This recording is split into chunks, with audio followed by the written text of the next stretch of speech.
우리 지난주에 아브라함에 대한 말씀, 우리가 내려놓게 하심이라는 말씀의 제목을 가지고 아브라함이 가나안 땅에 들어와서 하나님께서 약속하신 그 세겜 땅에 이르렀지만 그가 그곳에 정착하지 못하고 이곳저곳으로 쫓겨다니다가 결국에는 그가 남쪽 광야지대로 쫓겨났고 그곳에서 기근을 만나서 애굽으로 가게 되는 과정들을 살펴보았습니다. 그리고 이제 그 이유가 뭔가라고 할 때 그곳에서 가나안 원주민들이 아브라함을 환영하지 않고 아브라함을 배척했던 이유로 됐지만 가장 근본적인 이유는 아브라함이 그가 욕심 때문에 하란을 떠나면서 그가 죄악 중에 모았던 재물들을 놓지 아니하고 가져왔던 결과였다라고 말씀을 드렸죠. 그래서 제가 이제 이 말씀의 제목을 내려놓게 하심. 내가 못 내려놓으니까 하나님께서 강제로 내려놓게 하시더라라고. 내려놓게 하심.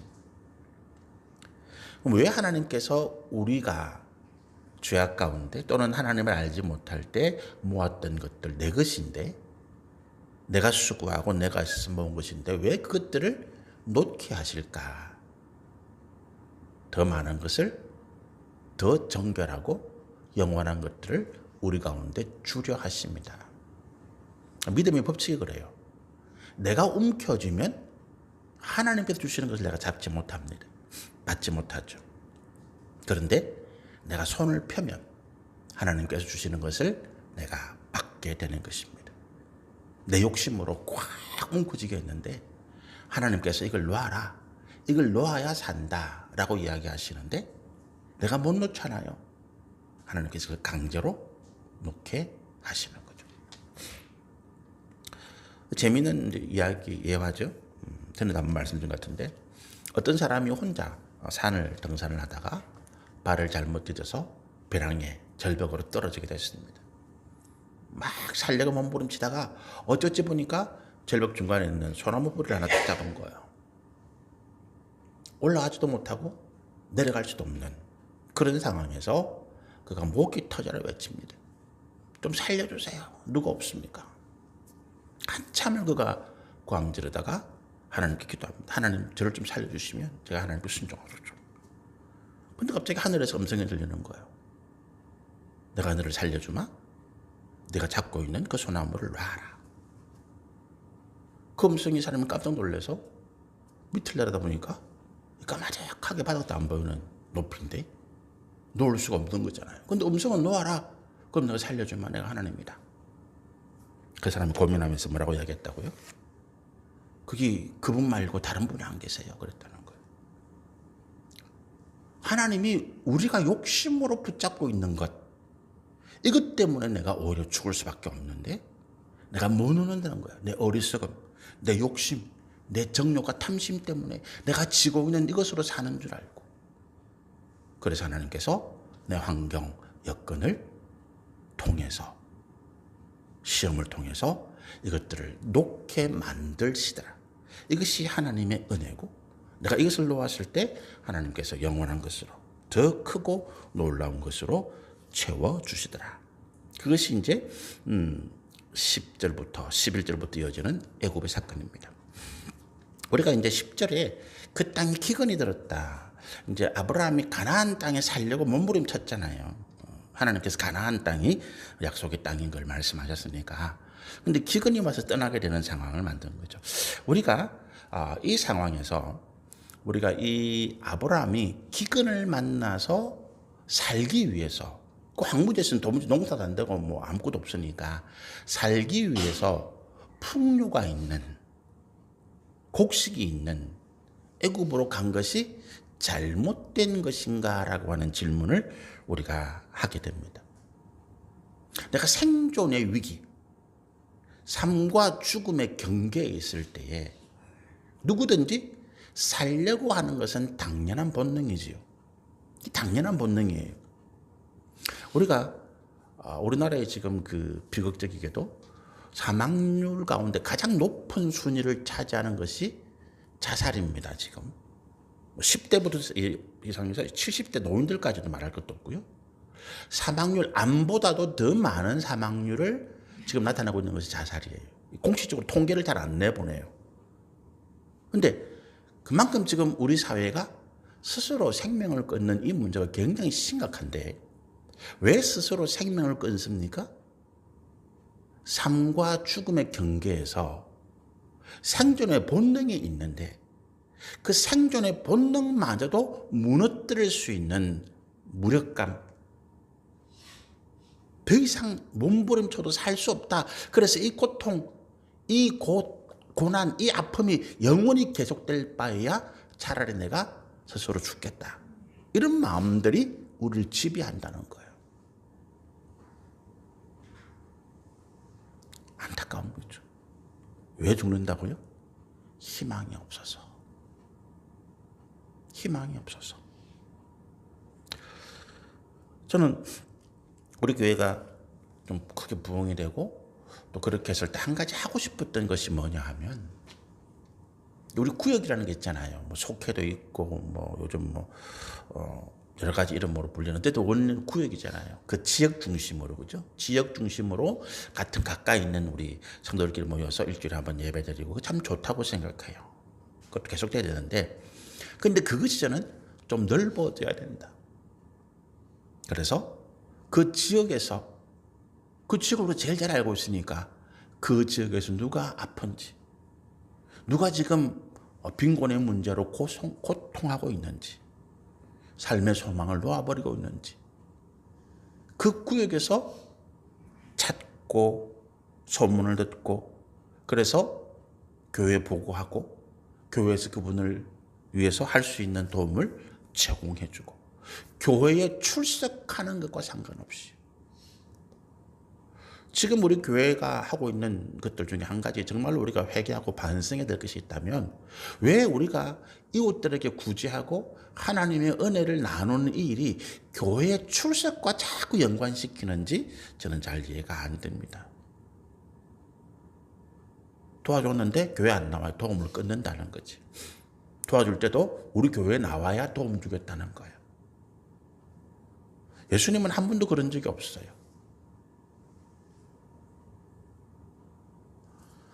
하나님께서 우리 가운데 주신 은혜는 그냥 흘러나가는 거예요. 우리 잠언서에도 보면 전에서도 보면 네 식물, 네 양식 그냥 물에 던져버리라는 거지. 물에 던져서 어디로 흘러가는지 몰라요. 누구 먹는지도 모릅니다. 그런데 몇 날 지나지 않아서 하나님께서 그것을 몇 배로 내가 다시 찾게 해주시더라. 우리가 이 땅에서 물질의 복을 받는 두 가지 방법이 있습니다. 예수를 믿든 안 믿든. 예수를 믿든 안 믿든. 지난주에 이제 우리 제 셋째 매형 되시는 분이 돌아가셔서 장례를 하고 왔는데 그 장례식장에서도 그런 이야기를 했어요. 조카들인 자리에서. 부자로 살 수 있는 방법이 있다. 예수를 믿든 안 믿든. 첫 번째가 뭐냐? 부모님을 잘 섬기는 거다. 살아계신 부모님에게 효를 다하는 거다. 죽은 다음에 울고불고 제사에 뭐 많은 음식을 차려놓고 아무 의미가 없다. 살아계신 부모님에게 효를 다할 때 하나님은 반드시 그에게 물질의 복을 넘치도록 주신다. 이유가 뭐냐? 10계명의 5번째 계명 하나님 그렇게 말씀하셨다. 내 부모를 공경하라. 그리하면 너와 내가 잘 되고 땅에서 네가 장수하리라. 꼭 기억하십시오. 주변의 사람들에게도. 이 땅에서 많은 복을 물질의 복을 받고 부하게 살고 싶다. 두 가지. 첫 번째는 내 부모를 공경해라. 교회 안 나와야 된다. 이 말씀 지키면 된다. 두 번째는 뭐냐? 이웃을 향해서 손을 펴는 것이다.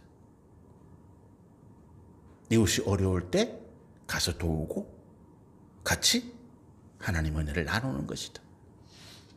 이 두 가지를 실천하면 하나님께서 반드시 그에게 물질의 복을 주신다. 저는 지금 뭐 민주당이 집권을 했잖아요. 민주당이 입법권, 그죠? 국회로 완전 장악했고 행정권, 대통령으로 중심의 행정부도 완전 장악했죠. 지금 사법부도 법을 만들어 버리니까 사법부가 어찌할 수 없도록 법이 만들어지고 있어요. 민주당의 3권을 입법, 행정, 사법을 다 장악할 것 같습니다. 저는 그 이유가 뭔가 생각해요. 우리가 30년 전만 해도 진보 좌파 대한민국에서 정권 잡을 일이 거의 없었잖아요. 김대중 대통령이 유일하게. 그런데 왜 30년 만에 이렇게 됐을까? 그 세월 동안 대한민국에 큰 사건이 일어날 때마다, 무슨 세월호 사건이든 무슨 사건이든 대한민국에 큰 사건이 날 때마다 보수들은, 우파들은, 기독교인들은 그곳에 가서 함께 울어주지 않았습니다. 그런데 진보, 민주, 좌파라고 불리는 사람들은 어쨌든 막 우리가 생각할 때 그 사람들이 정치적으로 이용하고 있어. 그러든지 말든지 그분들은, 그 진보, 좌파, 민주 세력들은 그 고통을 당하고 자녀가 죽고 남편이 죽고 가족이 죽은 그 현장에서 같이 울어 죽었다는 거예요. 그 사람들의 원한 고통을 풀어주기 위해서 같이 노력했다는 거예요. 그 사람들의 마음을 움직이는 거예요. 그 차이예요. 오늘 기독교가 왜 그렇게 세상으로부터 비난받고 조롱받고 멸시를 받고 있습니까? 기독교가 권세를 잡고 있고 세상에 많은 것을 가지고 있는데 손을 펴지 않는다는 거예요. 외면하고 있다는 것입니다. 누구를? 교회 안 다닌다고, 우리 교회 안 나온다고, 내 이웃에 사람이 죽어가도, 내 이웃에 길거리에 빈곤으로 자살이 일어나도 모른다는 거예요. 참 하나님께서는 책망받을 일이다, 그렇게 생각을 합니다. 우리 교회가 뭐 이제 적어서 구역 이런 것도 없지만 저는 우리 성도들이 한 사람 한 사람이 내 주변에 그런 사람이 있는지 살펴보고 어쨌든 최선을 다해서, 돈이 없어서 못 도와주면 마음이라도 같이 울어주기라도, 같이 손을 붙잡고 같이 기도라도, 그렇게 하셔서 하나님께 주시는 복이 있기를 소원합니다. 기근이 왔어요. 내가 살기 위해서, 내 생존을 위해서 내가 애국으로 가는 게 잘못되었는가라고 하는 거죠. 그 선택이 내가 살기 위해서 선택하는 것. 예를 들어서 우리가 6.25 전쟁에 있었을 때에 북한에 있던 많은 기독교, 일제시대 때 우리나라 기독교의 3분의 2, 4분의 3 가까이가 북한 땅에 있었거든요. 북한 땅에 기독교 교회가 대부분 있었고 또 우리 기독교 지도자들이 대부분 북한 땅에 있었기 때문에 북한의 정권이 만으로 살기 위해서 왔어요. 그 교회를 버려두고 자기 성도들을 버려두고 왔단 말이에요. 그럼 그걸 우리가 어떻게 생각해야 돼요? 그 잘못되었느냐는 것입니다. 당신들이 거기서 당신 교회를 지키고 공산당이 쳐들어왔을 때 당신의 성도를 지키기 위해서 당신도 같이 죽어야지 당신이 살아와서 비겁한 인간이야? 아무도 그렇게 말할 수 없습니다. 왜? 그거는 선택의 문제니까. 그렇잖아요. 그건 아무도 이야기할 수 없어요. 하나님도 그렇게 도망왔다? 그렇게 책망하지 않으실 것입니다.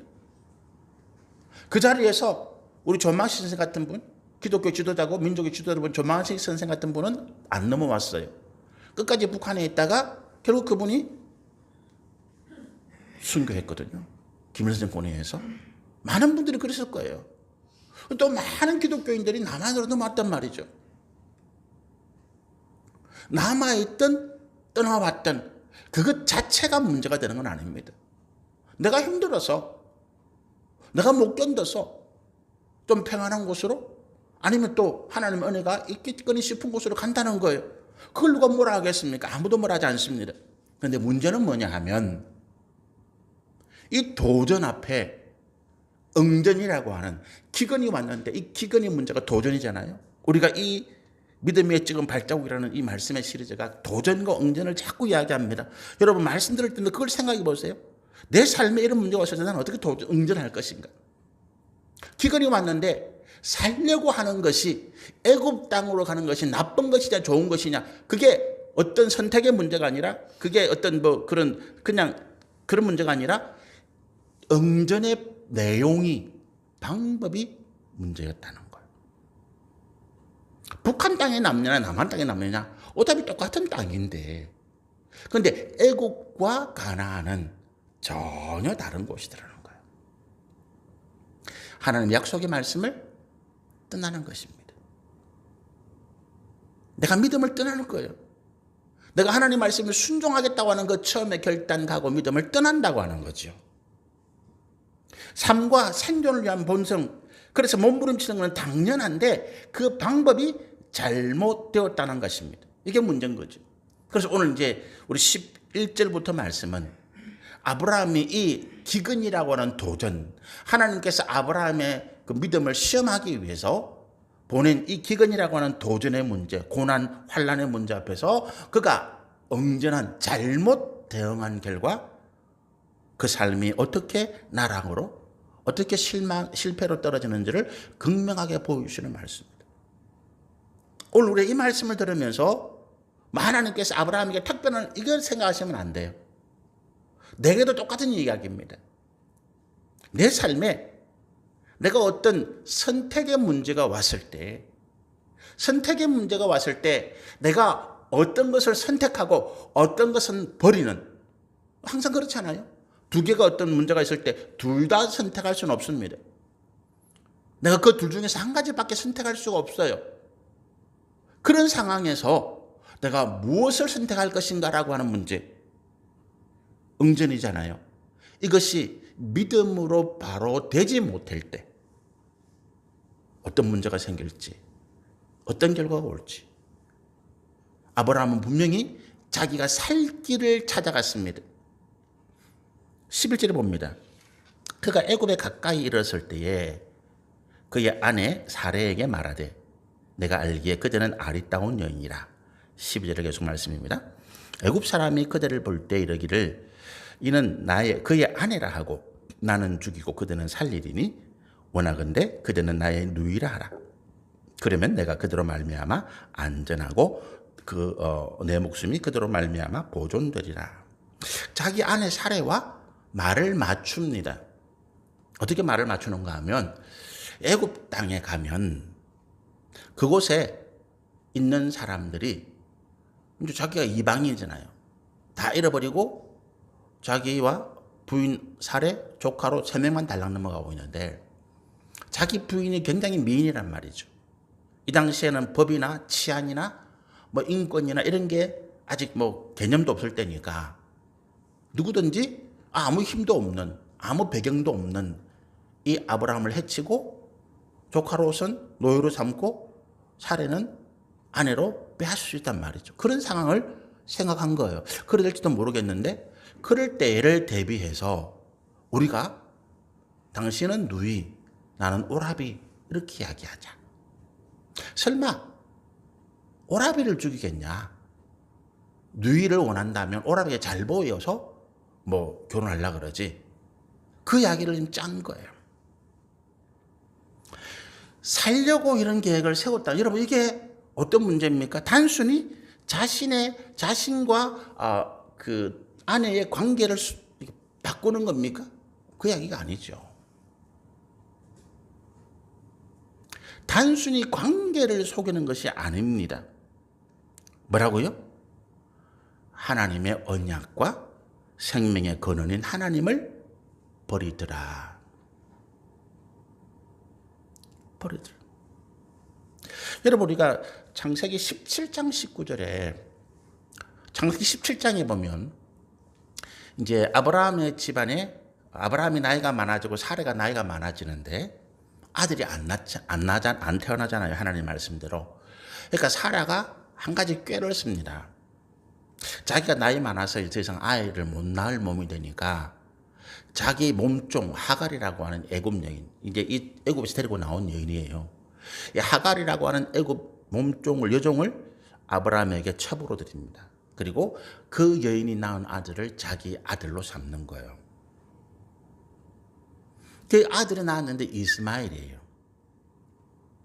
그런데 그 뒤에 사라가 아이를 낳습니다. 14년 뒤에.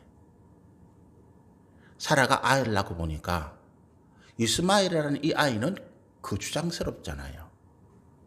나이가 14살이나 많고 자기가 나이가 늙어서 잘못되면 이 이스마엘이 자기가 낳은 아들 이삭을 해칠 것 같으니까 내쫓아버립니다. 그 사건 이후에 하나님께서 나타나십니다. 나타나셔서 아브라함에게 평안을 주고 아브라함에게 네 아들이 잘 될 것이다. 내년에 내가 네게 아들을 주마. 이렇게 말씀하실 때 아브라함이 포기해요. 자기도 이제 뭐 99세고 사라도 나이가 89세 뭐 그렇고 이 나이에 무슨 뭐 하나님 아들입니까? 이스마엘이나 잘 되게 해주십시오. 그렇게 이야기해요. 그때 하나님 분명하게 말씀하시기를 이스마엘이 아니야. 네 아내 사라를 통해서 낳은 자녀, 그 아들이 큰 민족을 이루고 이 땅을 차지하게 될 것이다. 그 말씀이에요. 여러분, 하나님께서 사라라고 하는 여인을 어떻게 보신다고요? 이 사라라고 하는 여인을 통해서 하나님의 언약, 약속을 이어가시겠다라고 하는 계획을 하고 계시잖아요. 근데 아브라함은 자기 생명을 유지하기 위해서 하나님께서 언약의 아내로 주신 이 여인을 내팽개치는 거예요. 내 살기 위해서 누가 당신 누이 내 아내로 삼겠어. 그럼 얼마든지 내어줄 수 있다는 거예요.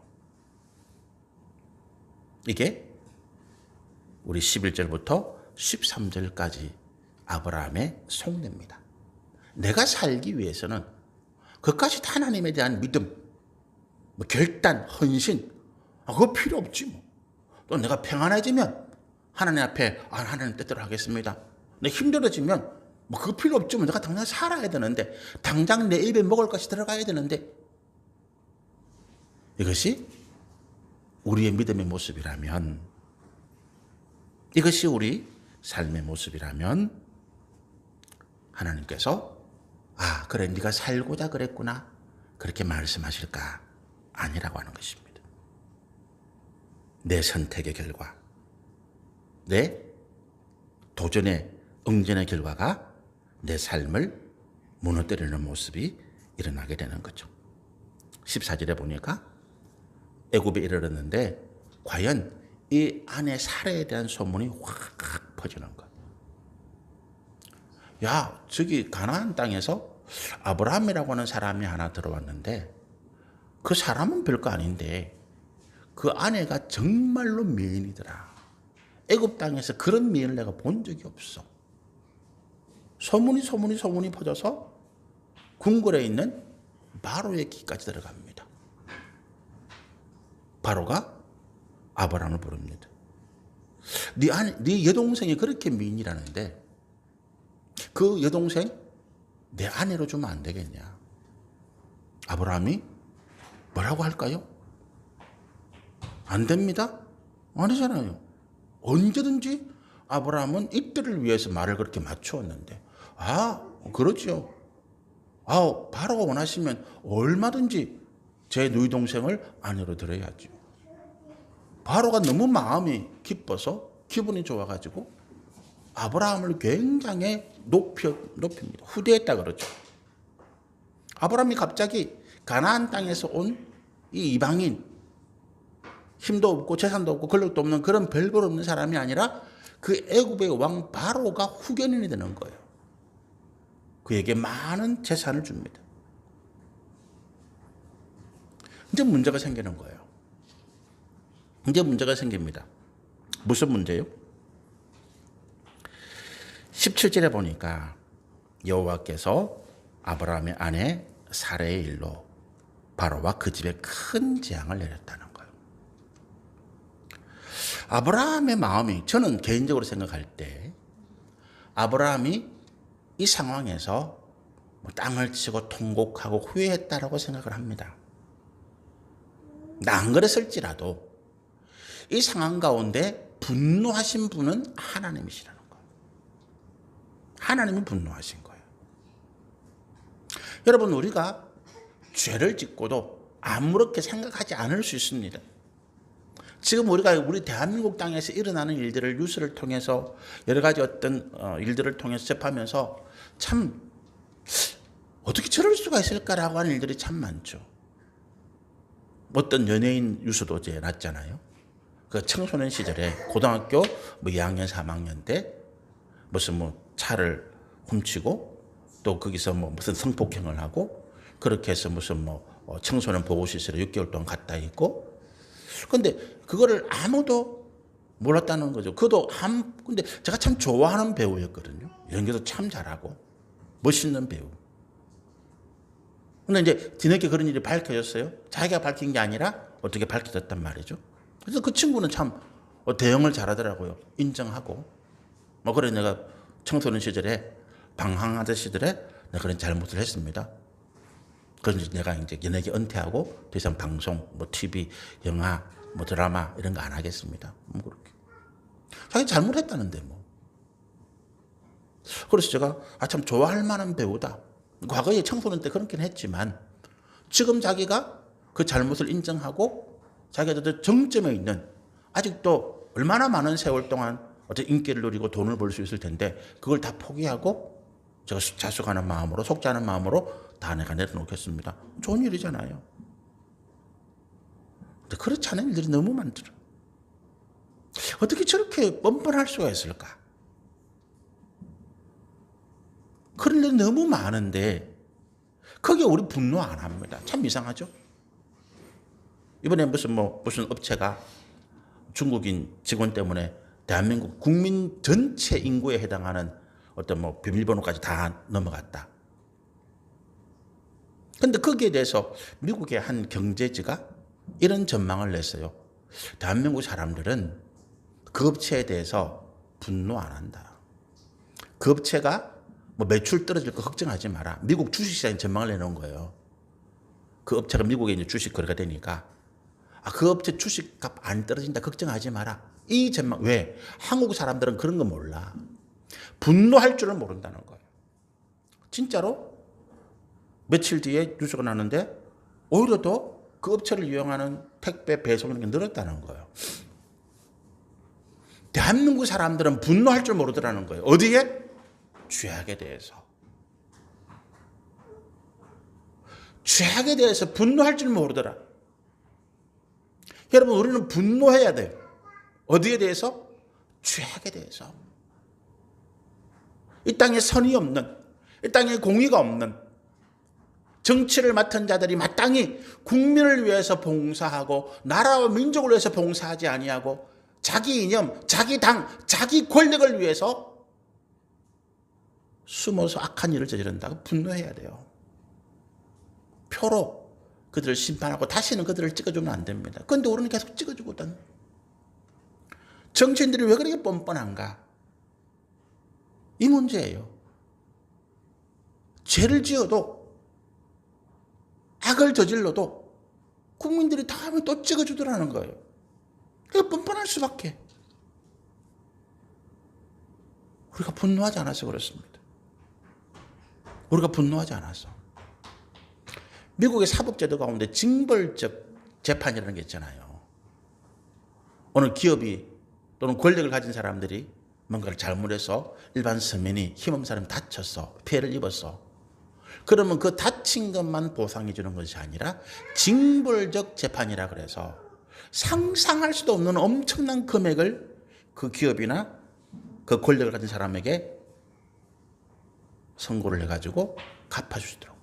당신이 사회적 책임, 권력을 가지고 있는 만큼 당신이 응당한 처벌을 받아야 돼. 돈을 많이 가졌어? 그럼 더 많이 벌금을 맞아야 돼. 당신이 권력이 더 강해? 그러면 더 큰 처벌을 받아야 돼. 저는 그걸 참 좋다고 생각해요. 그 처벌이 좋은 게 아니라 그런 마음. 우리 국민은 분노하지 않습니다. 온순한 양 같아요. 이래도 흥, 저래도 흥. 이래도 좋아, 저래도 좋아. 그런데 하나님은 분노하십니다. 하나님이 분노하세요. 우리 지난주 요한계시록 7 심판 말씀을 나누면서 7 대접의 심판이 뭔가? 그 하나님의 마지막 3가지 심판 가운데 7 대접에 담겨 있는 그 내용 심판이 뭔가라고 하는 말씀을 나누셨죠. 수면 그 뒤에 유아실에 불 좀 켜드려요. 일곱 대접에 뭐가 담겼다고요? 우리의 죄악이 담겨 있는 거예요. 노아 때 하나님은 물로 심판하십니다. 그 물은 뭡니까? 우리가 그 시대의 인류가 저질렀던 죄악이에요. 자신이 저질렀던 죄악 가운데 빠져 죽어가는 거예요. 우리가 죄를 지었다. 우리 죄가 하나님 앞에 그 대접에 담기는 거예요. 회개하지 아니하고 돌이키지 아니하면 그 대접의 죄가 차고 넘치게 될 때 하나님이 그 대접을, 그 죄악을 우리에게 쏟아붓습니다. 그게 심판이에요. 결국 내 죄악을 내가 뒤집어 쓰는 것입니다. 하나님은 분노하십니다. 이 상황 가운데 아무도 분노하지 않습니다. 아브라함은 많은 재산을 받아서 줬습니다. 하와는 아브라함보다 더 힘센 남편을 만나서 줬습니다.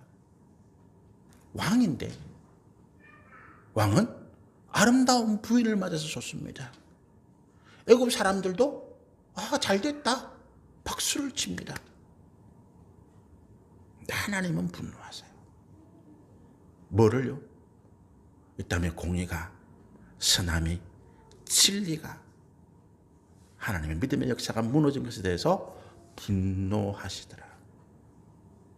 그래서 하나님께서 그 바로의 집에 재앙을 내리셨다. 이 재앙이 얼마나 무섭고 두려웠던지, 그리고 바로가 이 재앙의 원인이 하나님이시라는 사실을 깨달은 거죠. 아브라함을 부릅니다. 야, 네가 왜 나를 속였어?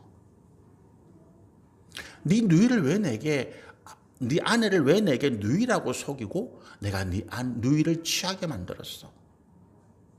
그것 때문에 내가 지금 하나님께 벌을 받아서 내 집안이, 내 나라가 엉망이 되어서 망하게 되어서 다시 데리고 와라.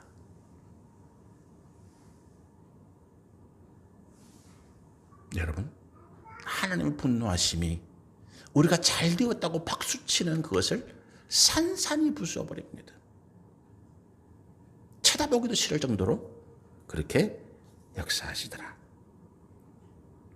그리고 20절에 보니까 바로가 사람들에게 그 일을 명하매 사람들이 그와 함께 그의 아내와 그의 모든 소유를 다시 쫓아낸 거죠.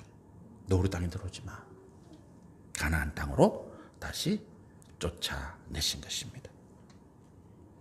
우리가 이 말씀을 저는 오해 안 하셨으면 좋겠어요. 어떤 오해? 아브라함이 곤란하게 되니까, 어려움에 처하게 되니까 하나님이 특별하게 개입하신 거잖아. 나도 어려움을 당하고 곤란한 처지에 있을 때 하나님께서 특별하게 개입하실 거야. 그렇게 해서 아무렇게나 행동해놓고 내 선택, 도전에 대한 내 대응, 응전이 믿음으로 하지 아니한 잘못된 선택을 해놓고 내가 고난과 환난을 당하면서 하나님은 특별하신 은혜로 내게 구원하실 거야. 그런 생각은, 그런 오해는 안 하셨으면 좋겠습니다. 왜 그렇습니까? 하나님께서 아브라함 때문에 개입하신 게 아니에요.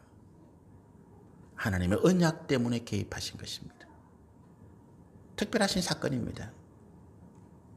내 삶에 어려움이 닥칠 때 하나님 이렇게 해주세요. 이런 기도 하시면 안 돼요. 무엇보다도 하나님께서 내게 이렇게 하실 거니까 나는 아무렇게나 살아도 돼. 그런 착각하시면 안 됩니다. 우리 이 말씀을 통해서 하나님께서 무엇을 내려놓게 하시는가 우리가 살펴볼 수 있는 거죠. 첫 번째는 뭡니까?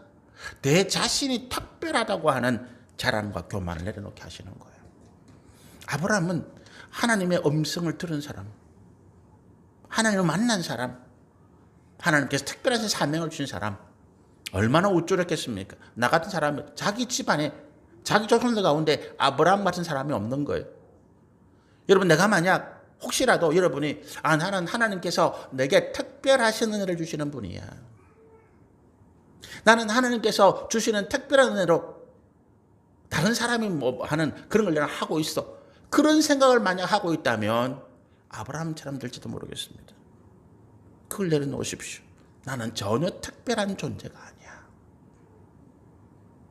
그냥 우리는 하루하루 일상을 하나님의 말씀에 순종해서 살아가는 똑같은 존재예요.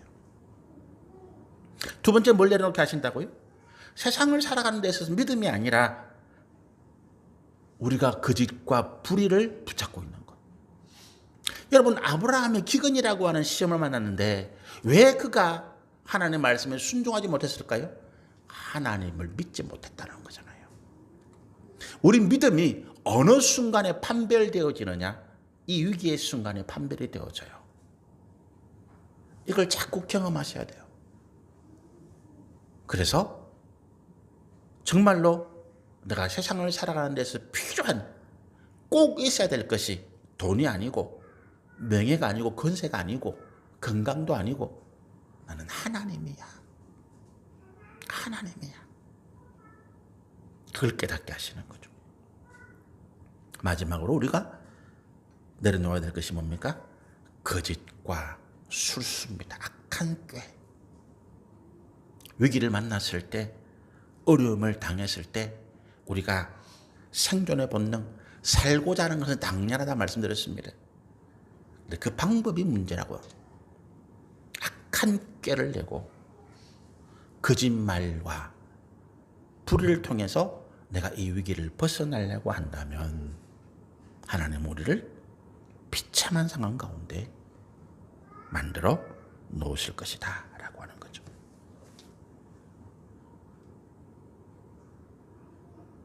하나님께서 우리 가운데 아브라함처럼 이런 도전을 주십니다. 기근이든 질병이든 장애의 문제든 건강의 문제든 내 사업이나 직장이나 삶의 어떤 문제든 하나님께서 주시는 시험이 와요. 어떤 선택을 할 것인가? 그건 내 몫이잖아요. 그리고 그 결과에 대한 것들도 내가 책임을 진다. 근데 하나님 참 좋으신 분이에요. 우리 가운데 미리 모범 답안지를 딱 제시하고 있잖아요. 우리가 오늘 읽은 말씀, 성경의 수많은 믿음의 선전들의 삶의 모습을 보면서 하나님은 문제도 주시지만 이미 우리 가운데 모범 답안도 같이 제시하고 있다는 거예요. 왜 우리가 하나님께서 주신 모범 답안을 외면합니까? 어리석은 사람이에요. 이미 답을 다 주고 계시는데 이렇게 걸어가야 돼. 이런 문제 앞에서 너는 이렇게 선택해야 돼. 하나님이 다 답을 주고 계시는데 왜 우리는 자꾸 그것을 외면하고 세상의 사람들의 경험에 귀를 기울이고 내가 학교에 세상에서 배운 지식을 자꾸 찾아보려고 그러고 그렇게 하시는지 오늘 하나님 앞에 우리가 다시 마음을 내려놓으시기를 소원합니다. 기도하시겠습니다. 걸어가신 하나님